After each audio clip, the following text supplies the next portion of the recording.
या शेतकऱ्याला युवा पुरस्कारांनी त्याला सन्मानित केलं गेलेलं होतं।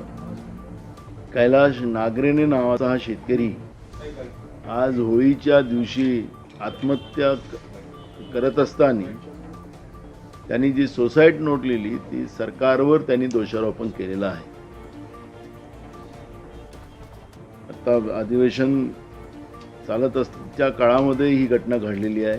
सोमवारी हा मुद्दा आम्ही स्थगनच्या माध्यमातून आणू आणि महाराष्ट्रातल्या शेतकऱ्यांच्या आत्महत्यांच्या बाबतचा आवाज आम्ही त्या ठिकाणी उचलू।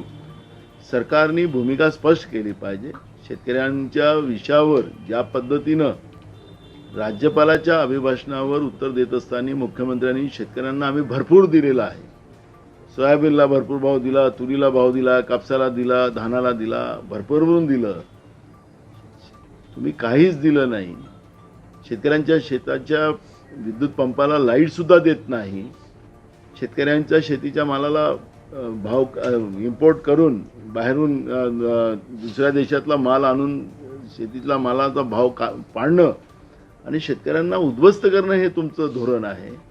आणि म्हणून एका तरुण शेतकऱ्यांनी आज होळीच्या दिवशी आत्महत्या करणं हे महाराष्ट्राला हादरवून घेतलेलं आहे।